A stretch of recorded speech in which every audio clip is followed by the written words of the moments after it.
Good morning po mga katimbahay. Kasalukuyan po tayo nandito sa may bumabaybay po dito sa may C5. And papunta po tayo ng Bulacan para magtingin po kung bumaba na po yung mga bigas kasi bibili po kasi kami. And silipin po natin yung mga silipin po natin yung mga kay Suki kung bumaba na yung tinitinda nilang bigas kasi madalas po ako doon kay Ted and Irma. And maghahanap na rin po tayo ng iba pang pwedeng nating mabilhan or ibang supplier po aside from Ted and Irma at saka kay San Pedro. At saka yung iba pa pong rice mill na binibilan namin doon. Tingnan natin. Kasi sa totoo lang po, yung iba po kasing rice mill kaya hindi ko mabidyohan, hindi po kasi sila pumapayag na videohan yung pero susubukan po natin kung i-allow nila tayo this time. Kasi bibili naman po kasi tayo ng bigas, no? So kasama na rin po siguro yung pwede bang masipat yung mga panindan ninyong mga bigas diyan. So sama na lang po kayo mamaya dun sa loob ng Intercity Rice Mill. Nagkasundo tayo sa kakaliba na natin. Yes. Kukunin ko na, babreaking ko na. Ano? Layo nun tayo. Okay. Ako kakarga ko yung bike sa Mas malayo pa yung sa Valley. Okay lang yun. Experience ko mag-bike dito. No. I won't allow you, Yoko. Malayo to, mapapagod ka. Pwede, wala kang sasakyan dito, ma. So, andito na po tayo sa may Mindanao Avenue.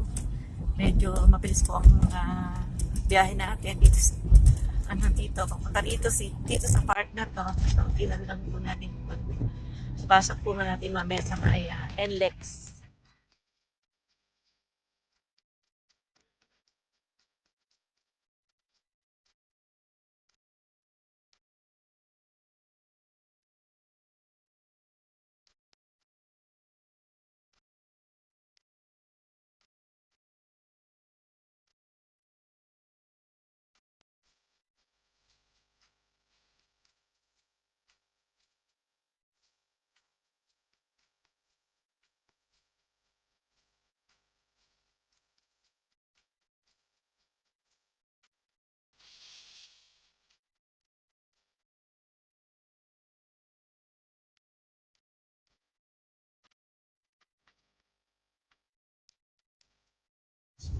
So, andito na ba tayo? Malapit na po tayo sa papasok ng Intercity.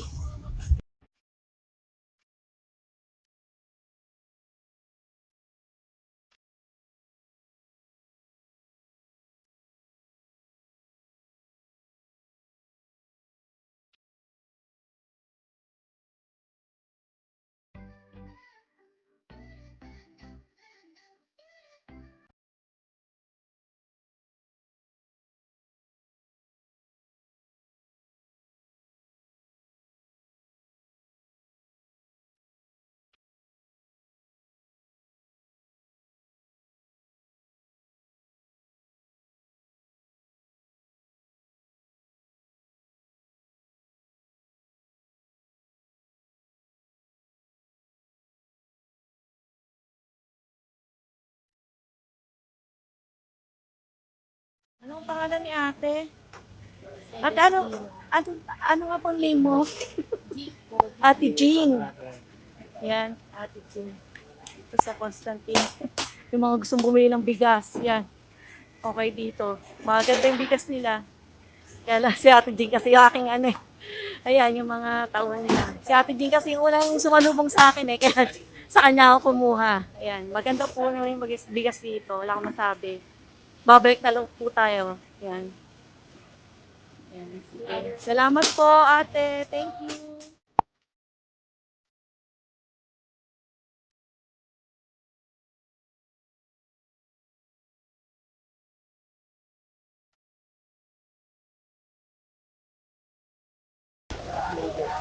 Ayan si ate Bella. nagkati sa amin. Si Ate Lea nagkati sa amin. Yes. Sa media na ako. Nasa TV na po, mamaya mapapanood ko siya. Hindi, ito po yung sikat na rice mill na pinupuntahan ng marami. Ito po yun.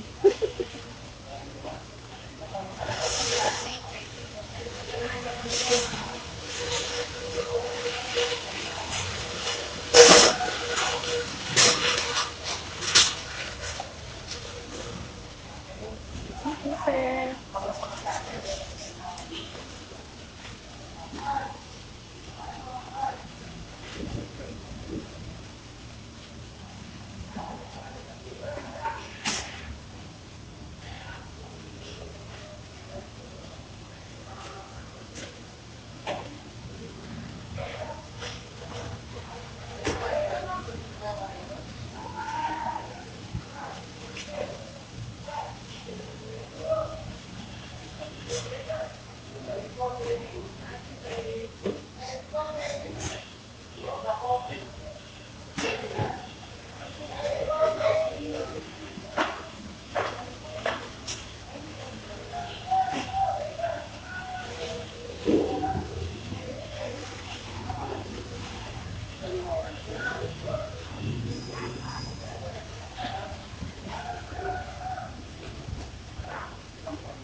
Ayun po, mga kating bahay.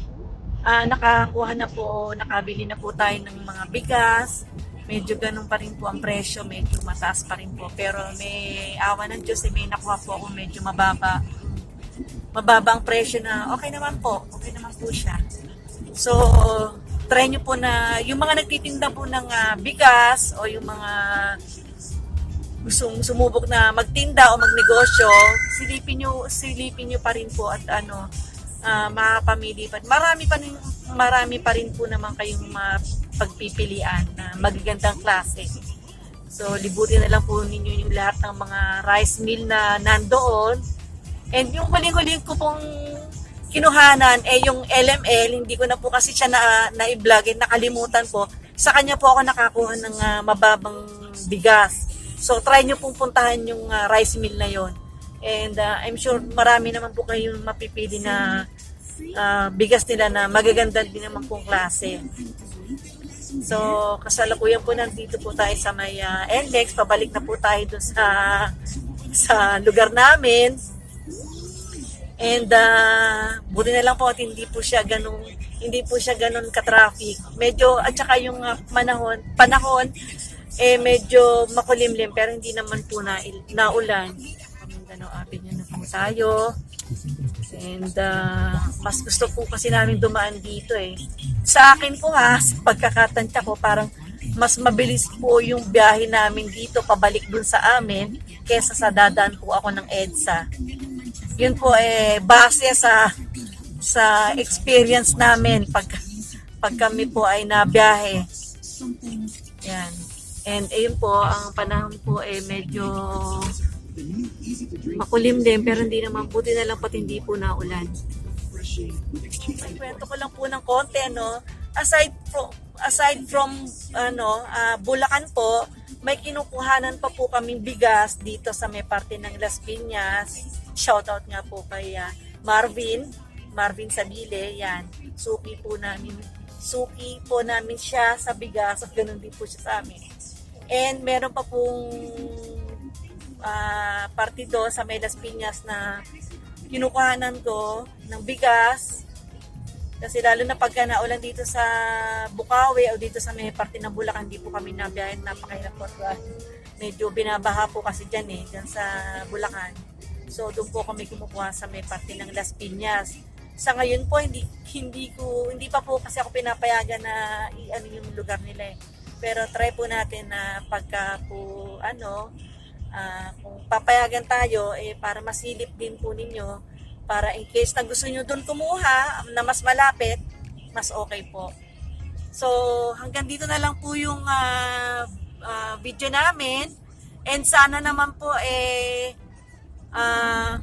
pa-like na rin po and pa-comment and pag-subscribe and pakihit na rin po yung inyong notification bell para ma-update naman po kayo. Saan po kami pwedeng pumunta, nakasama kayo na pwedeng makuha ng pagkakakitaan. So, maraming salamat po ulit sa lahat ng mga nanonood ng aming mga videos. Sana po wag po kayong magsawa and pa-comment na lang po kung meron po kayong napapansin na pangit o hindi maganda dun sa aming vlog para sa susunod po medyo i-correct po namin o i-correct ko. So again po, maraming salamat po. Pagpasensyahan na po ninyo kung medyo may mga loops po and glitches po yung aming mga video, pero napakita ko naman po sa inyo yung mga lugar na pinupuntahan namin o kinukuhanan namin ng bigas doon po sa Bukawi. So again, maraming salamat po.